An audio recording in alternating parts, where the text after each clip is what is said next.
Hello मेरे प्यारे student.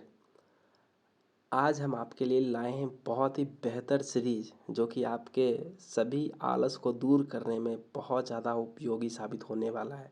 इस सीरीज का नाम है कम से कम समय में ज़्यादा काम करने का सबसे बेहतर तरीका क्या हो सकता है, या फिर कह सकते हैं टाल मटोल छोड़ने के 21 बेहतरीन तरीके जिसका कोई काट नहीं है। ठीक है, तो बने रहिए इस सीरीज में।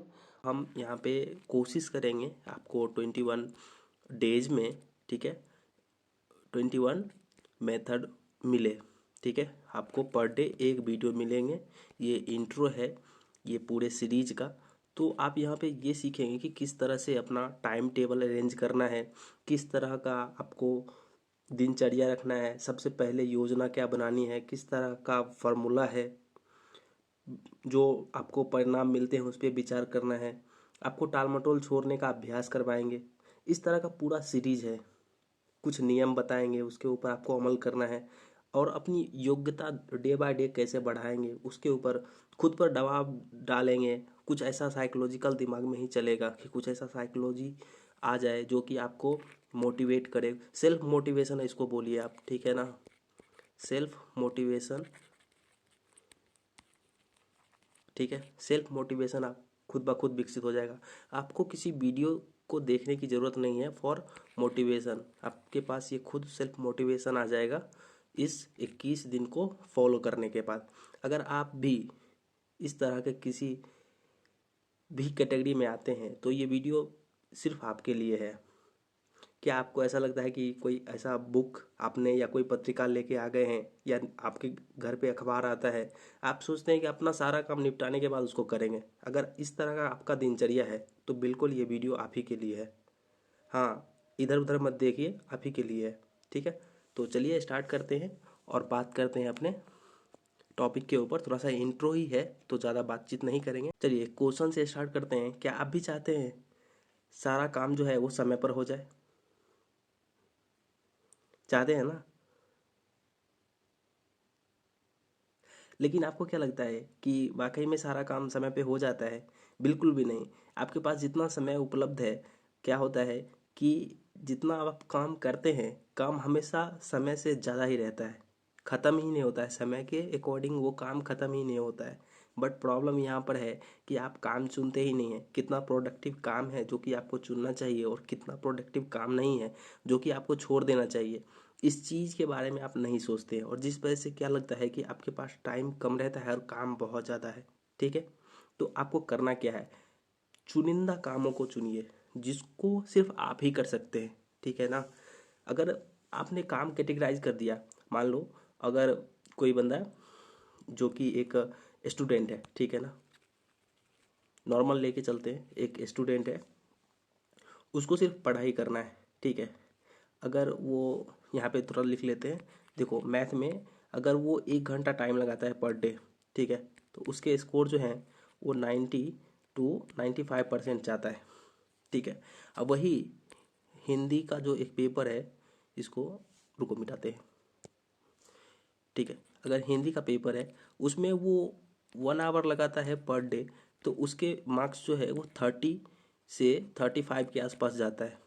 तो अगर अगर इस मैथ वाले जो टाइम है, ठीक है, कलर चेंज करता हूँ उनको, ये जो मैथ वाला जो टाइम है, अगर इसमें वो 1/2 कर दे, आधा घंटा दे, ठीक है, और ये हिंदी वाले में जहाँ वो 30 to 35% के आसपास है, अगर उसने थोड़ी सी कम मेहनत करी तो फेल हो सकता है। ठीक है ना, विकलांग नहीं होना है। किसी भी सब्जेक्ट में आप विकलांग रहोगे तो वो चलेगा नहीं। कमज़ोर होना है, ठीक है, विकलांग नहीं होना है, उसके रेंगते रहना नहीं है। ठीक है, तो इसमें अगर वो टाइम बढ़ाता है तो निश्चित रूप से वो अभी उसका जो प्रायोरिटी है कि किसी तरह से एग्ज़ाम पास करना, तो वो कर लेगा। इन फ्यूचर अगर उसको कोई प्रोफेशन चूज करना है तो वो मैथ चूज करेगा, क्योंकि 1 आवर लगाने के बाद उसमें 92 स्कोर कर लेता है। ठीक है, अगर वो उसमें थोड़ा सा टाइम इंक्रीज करेगा तो 95 to 98% के आसपास आराम से स्कोर किया जा सकता है मैथमेटिक्स में। ठीक है, अगर वो हिंदी में कितना भी मेहनत कर लेगा वो 70+ नहीं हो सकता है। ठीक है ना, हिंदी में वो कितना भी मेहनत करेगा 70+ वो स्कोर नहीं कर पाएगा। क्यों? क्योंकि ये जो है ना उसकी विकलांगता है। इस पे वो टाइम दे के अपना टाइम ही बेकार करेगा, ठीक है ना।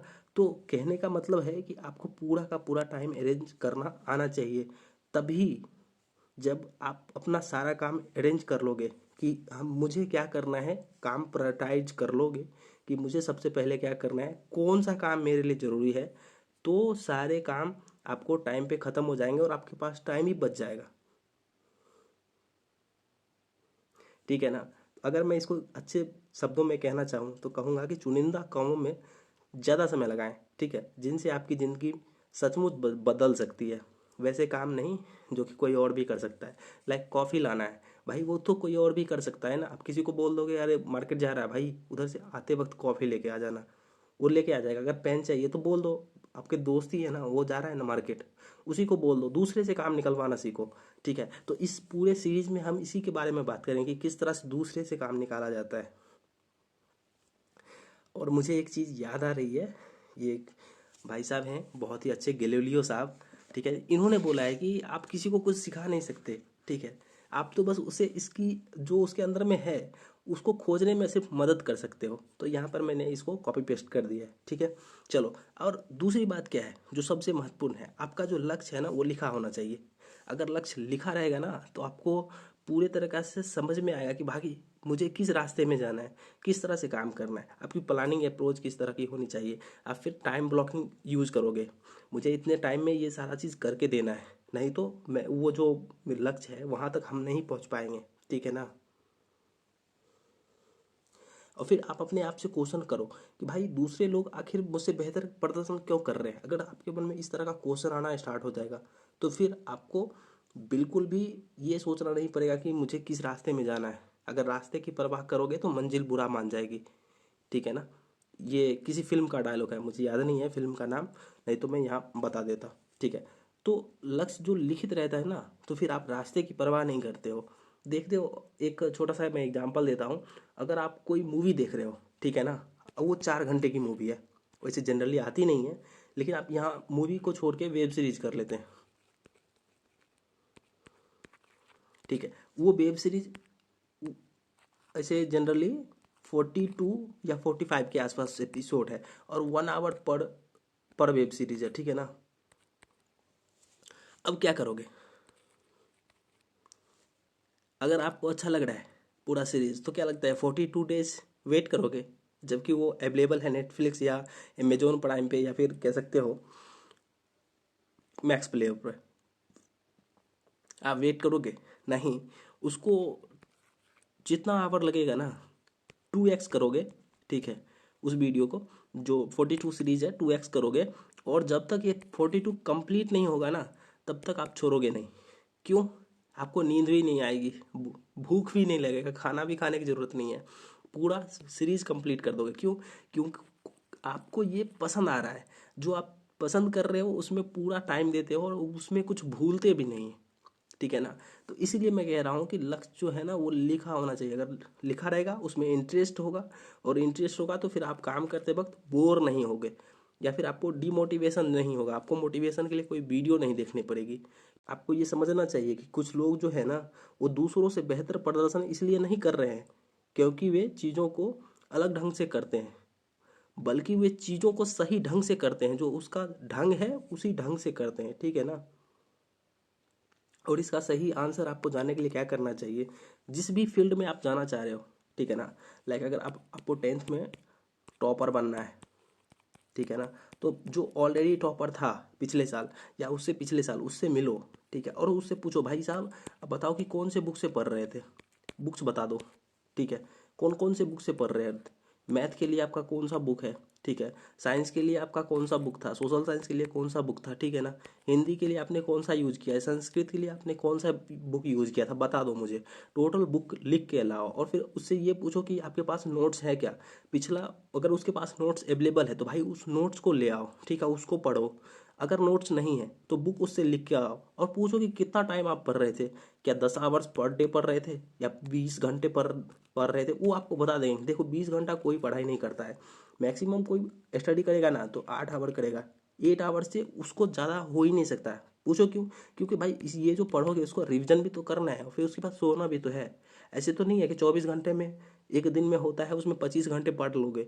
नहीं, रिकॉल भी करना है, दिमाग है ना, फिजिकल एक्टिविटी भी करनी है, स्कूल भी जाना है, फिर इधर गर्लफ्रेंड को भी टाइम देना है। अगर इसको टाइम नहीं दोगे तो फिर वो किसी और के साथ चली जाएगी। ये भी तो आपको आप ही को देखना है ना।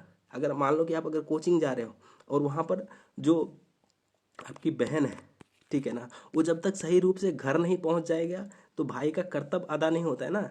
1 आवर के लिए आप कोचिंग गए, ठीक है, 1 घंटे का कोचिंग वहाँ आप पढ़ोगे और उसके लिए घर से निकलोगे, आधा घंटा यहाँ बर्बाद, ठीक है, 30 मिनट्स, और फिर ये यहाँ 1 घंटा दिया। उसके बाद जब तक आपकी सिस्टर आपके घर नहीं पहुँच जाती है वहाँ तक आप उनको घर पहुँचाओगे, ठीक है, 30 मिनट्स इधर, और फिर वापस अपने घर भी तो आना है, तो यहाँ पे 30 मिनट्स लगेंगे। देखो 1 घंटे की कोचिंग के लिए आप कितना टाइम बर्बाद कर रहे हो, ठीक है ना। तो इसीलिए आपको लक्ष्य लिखे होने चाहिए। जब लिखा रहेगा तो फिर आपको सही दिशा दिख जाएगी कि किस तरह से मुझे कहाँ जाना है, ठीक है ना। जब आप उस क्षेत्र के सफल लोगों से बात करोगे और उससे पूछोगे कि आपने कैसे किया, ठीक है ना। अब उन्होंने जो पॉइंट बताया कि देखो मैं 8 आवर्स स्टडी करता था और मुझे ये टॉपिक समझ में आ जाती थी, ठीक है। जैसे कि मैं एक छोटा सा एग्जांपल देता हूँ कि पॉलिटी, इंडियन पॉलिटी जो लक्ष्मीकांत के की है, अगर आप 8 आवर्स पर डे पढ़ोगे तो अराउंड 47 डेज में ये कंप्लीट हो जाएगी, मैं कह रहा हूँ, ठीक है ना। इंडियन पॉलिटी की जो लक्ष्मीकांत है वो 8 आवर्स पर डे पढ़ोगे तो 47 डेज में वो पूरी कंप्लीट हो जाती है। तो ये जो कोई बंदा कह रहा है कि 47 डेज में कंप्लीट हो जाती है, जब तक मुझे ये रिजल्ट नहीं मिलेगा तब तक मैं उसमें टाइम लगाते रहूँगा। जिस दिन मुझे ये 47 जो है ये घट के 40 डेज के आसपास नहीं आ जाता, मतलब कि उसने जो बोला है वो रिजल्ट मुझे आना चाहिए। अगर नहीं आ रहा है तब तक मुझे उसके ऊपर काम करना ही है, ठीक है ना। तो इसको अगर दूसरे शब्दों में कहूँ तो विशेषज्ञों से सीखो, जो एक्सपर्ट है उससे सीखो कि उसने उस चीज़ को कैसे करा है, ठीक है। समझ में बात आ गई होगी। अब इस सब चीज़ों को मैं यहाँ कंक्लूड कर देता हूँ, इसको मिटा देते हैं। इन सब चीज़ों को कंक्लूड करते हुए मैं सिर्फ यही कहना चाहूँगा कि सबसे महत्वपूर्ण काम पर एकाग्रता से ध्यान केंद्रित करने से और उसे अच्छी तरह करने से